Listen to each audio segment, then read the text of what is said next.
Good evening students. यहाँ हम class 11 CBSE board का ग्रेविटेशनल जो चैप्टर है फिज़िक्स में वो करेंगे। सबसे पहला टॉपिक जो है आपका इसमें है न्यूटन्स लॉ ऑफ ग्रेविटेशन। तो मैं यहाँ पर आपको कुछ आलतू फालतू नहीं बोलूँगी, सिर्फ हमारा टॉपिक टू टॉपिक कंटिन्यू हम करेंगे इसको। तो पहला टॉपिक है आपका Newton's law of gravitation. Newton's law of gravitation क्या होता है? व्हेन अज्यूम टू ऑब्जेक्ट्स, जैसे मैंने यहाँ पर M1 एंड M2 दो ऑब्जेक्ट लिए हैं, तो यहाँ पर जो F12 फोर्स है वो M1 के कारण लग रहा है और M2 जो है M2 पर जो है वो F21 फोर्स लग रहा है। F12 को हम क्या बोलेंगे कि force on first due to second, and F21 को बोलेंगे force on second due to first. तो जो ग्रेविटेशनल फोर्स होता है वो क्या होता है? F प्रोपोर्शनल होता है M1 M2 and F reciprocal होता है R स्क्वायर के, या F प्रोपोर्शनल होता है 1/r स्क्वायर के। जब हम इन दोनों को कंबाइन करके लिखेंगे तो F बराबर proportional sign M1 M2 upon R square. Proportional sign अगर हटाएंगे तो वहाँ पर आ जाती है ये कांस्टेंट वैल्यू G। इसको बोलते हैं हम gravitational constant, universal gravitational constant. इसकी जो वैल्यू होती है वो होती है 6.67 इंटू 10⁻⁻11 न्यूटन मीटर स्क्वायर पर केजी स्क्वायर। ये हम कैसे देखते हैं? जैसे F बराबर G M1 M2 upon R square होता है। अब यहाँ से हमें G का यूनिट निकालना है, तो G बराबर हो गया FR square divided by M1 M2। अब F is a force, force का जो यूनिट होता है वो न्यूटन होता है। R is a distance, distance का unit metre, and M1 M2 is a mass, mass KG kilogram square हो गया। ओके, इतनी बात हो गई है। अब हम इसका डायमेंशन देखते हैं। जो G है उसका डायमेंशन देखते हैं। तो डायमेंशन को रिप्रेजेंट करने के लिए हम MLT से रिप्रेजेंट करते हैं डायमेंशन को। अब यहाँ पे G बराबर FR square upon M1 M2 है। जो फोर्स का जो डायमेंशन होता है, फोर्स का डायमेंशन होता है M1 L1 T-2 and R is a distance. तो डिस्टेंस के लिए हम क्या लिखेंगे? L2 divided by M1 M2 is a mass, mass के लिए हम M लेते हैं यानी M स्क्वायर हो जाएगा।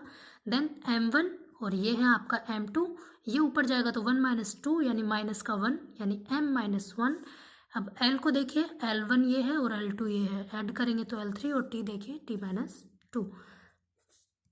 तो जो ग्रेविटेशनल कांस्टेंट है उसका जो यूनिट डायमेंशन है वो M-1 L3 T-2 आपका आ जाता है। ओके, नेक्स्ट हम देखेंगे कि इसके कुछ पॉइंट्स है कि ये कैसे कैसे फोर्स है। सबसे पहले मैं देखूंगी कि ये एक सेंट्रल फोर्स है। जो ग्रेविटेशनल फोर्स है वो एक सेंट्रल फोर्स है। सेकंड पॉइंट रहेगा आपका कि ये एक्शन रिएक्शन पेयर कैसे है। देखिए, फॉर एवरी एक्शन, आप न्यूटन्स थर्ड लॉ को रिमेंबर करिए। For every action there is equal and opposite reaction. Okay, for every action there is equal but opposite. So यहाँ पर नेगेटिव साइन आ जाता है। It is clear. Now third point is this force is independent of medium. जो gravitational force है, gravitational force वो independent of medium, ठीक है, वो डिपेंड नहीं करेगा आपके मीडियम पर। The fourth point is gravitational force valid for a point mass. जो ग्रेविटेशनल फोर्स है वो वैलिड होता है पॉइंट मास के लिए। And fifth point is significance. जो ग्रेविटेशनल फोर्स का सिग्निफिकेंस है वो हैवी बॉडीज पे काम करता है। ये एक्सप्लेन करती हूँ मैं आपको। सिग्निफिकेंस वो हैवीली बॉडीज पे वर्क करता है। अब ये कैसे करता है? हैवी बॉडीज पे वर्क कैसे करता है? Suppose F = G M1 M2 upon R square है। अब देखिए, आपका मास कुछ भी हो, आपका मास सपोज 40 kg है किसी का, और दूसरे का सपोज 50 kg है, तो 5 4 20 यानी आपका 200, यानी 2 × 10⁻³ सपोज ये आपका टोटल मास है।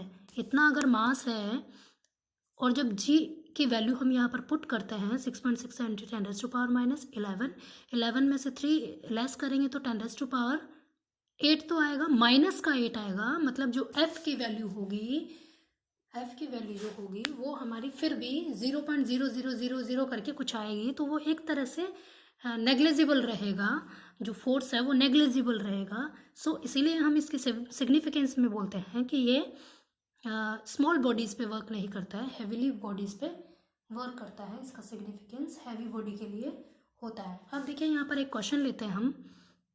क्वेश्चन है आपका कि ये कोई ऑब्जेक्ट है, इसका मास है 2 kg एंड सेकेंड ऑब्जेक्ट का मास जो है वो है 10 kg एंड इनके बिटवीन जो डिस्टेंस है r है वो है 2 मीटर। तो यहाँ पे आप फोर्स निकालेंगे Gm1m2 upon r square.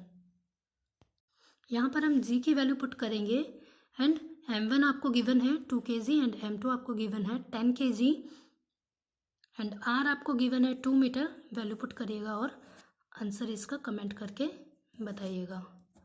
Okay, next आपको एक क्वेश्चन देती हूँ, वो आप खुद से करिएगा, देन वो भी कमेंट करके उसका रिप्लाई करिएगा। देखिए यहाँ पर आपका क्वेश्चन है, ये मैंने 2 आइडेंटिकल स्फेरिकल बॉल्स लिए हैं एंड इस बॉल का जो रेडियस है वो स्मॉल r है एंड सेकंड बॉल का रेडियस भी स्मॉल r है। क्वेश्चन पढ़िए, 2 identical spherical balls radius r made up some material, the force of gravitational between them is F।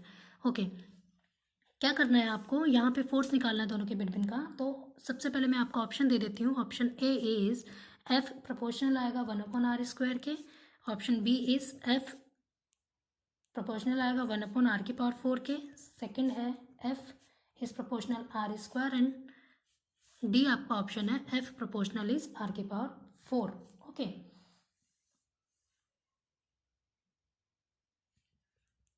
ये डी ऑप्शन है। A B C D 4 option मैंने आपको यहाँ पर दिए हैं। क्वेश्चन सॉल्व करिएगा। एक बार मैं आपको हिंट देती हूँ। सबसे पहले यहाँ पर निकालिएगा आप, देखिए यहाँ पर आपका इन्वर्स स्क्वायर जो लो है वो आपने 9th या 10th क्लास में पढ़ा होगा कि जो F है वो प्रोपोर्शनल होता है 1/r स्क्वायर के, that is called inverse square law. सबसे पहले यहाँ पर आपको दोनों ऑब्जेक्ट्स का उसको लेकर यहाँ पर फोर्स निकालना है। F = Gm1m2 upon r square से। यहाँ पे जो आपका r है वो हो गया 2r का स्क्वायर हो जाएगा जब हम फॉर्मूले में वैल्यू रखेंगे। एंड मास इक्वल्स टू क्या होता है, स्फेरिकल है, ये स्फेरिकल बॉल है तो density multiply by volume. Density आप जो स्फेरिकल बॉल है उनका रो अज्यूम करिएगा, डेंसिटी क्या अज्यूम करिएगा, रो। ओके, एंड वॉल्यूम क्या होता है स्फेरिकल, 4/3 πr³। ओके, सो Gm1 m2, तो m1 की वैल्यू क्या हो जाएगी, रो इंटू 4/3 πr³। m2 का वैल्यू भी सेम रहेगा, मतलब इसका स्क्वायर हो जाएगा डिवाइडेड बाय 2r का स्क्वायर यानी 4r स्क्वायर। देन आपको यहाँ पर सिर्फ r को लेकर सॉल्व करना है, r की कितनी पावर के साथ यहाँ पर रिलेशन आएगा f का। 4 ऑप्शंस हैं, उसमें से आप मुझे ये भी कमेंट करके बताइएगा। ओके, नेक्स्ट आपका जो हम देखेंगे वो है सुपरपोजिशन ऑफ फोर्सेस। देखिए सुपरपोजिशन फोर्स में क्या होता है, प्रिंसिपल ऑफ सुपरपोजिशन में क्या होता है कि आपके पास बहुत सारे मास होते हैं, जैसे ये m1 मास है, ये m2 मास है, ये m3 मास है, ये m4, और ऐसे करके हमारे पास अनंत mn मास है। ये mn हो गया, m1 m2 m3 and m4। Okay, अब इससे इस पे फोर्स जाएगा, इससे इस पे जाएगा, इससे इस तरीके से जो भी अपोजिट होंगे वो नेगेटिव साइन के साथ कैंसिल हो जाएंगे। तो ये सब चीज़ें हमें वेक्टर फॉर्म में जब हम करेंगे इनको, तो ये वेक्टर जो होता है वो अपने आप इस चीज़ को सेपरेट कर देता है, अपने आप कैलकुलेट कर लेता है कि कौन सा मास किसके साथ पॉजिटिव आएगा और कौन सा नेगेटिव आएगा। सो यहाँ पर सुपरपोजिशन का मतलब होता है ऑल एफ जो नेट होता है उनको सबको हमें ऐड करना होता है। सुपरपोजिशन का मतलब यही होता है, यानी एफ नेट जो निकालेंगे वो हो जाएगा आपका एफ एन के रेस्पेक्ट में देख रहे हैं, mass of an m1 vector plus F mn m2 plus F mn f3। इस तरीके से हम ये ले लेंगे यहाँ पे f3 और यहाँ पे f mn n-1 टर्म के लिए। तो इस तरीके से यहाँ पर हमने प्रिंसिपल ऑफ सुपरपोजिशन देखा फोर्सेस के लिए। ठीक है, नेक्स्ट जो आपका टॉपिक रहेगा वो रहेगा वेरिएशन इन जी। क्या है, जी इज अ ग्रेविटी स्मॉल जी। ये 9th क्लास में आपने पढ़ा होगा ग्रेविटी क्या होती है, इसकी वैल्यू क्या होती है, वो हम नेक्स्ट वीडियो में डिस्कस करेंगे। तो जो JNVS के स्टूडेंट्स हैं वो प्लीज़ जो मैंने 2 क्वेश्चंस दिए हैं आपको वो सॉल्व करके और कमेंट ज़रूर करिएगा उनका आंसर क्या आता है, और कमेंट करके बताइएगा आपको समझ में आ रहा है या नहीं। Thank you. नेक्स्ट लेक्चर में नेक्स्ट टॉपिक की बात करेंगे। Thank you.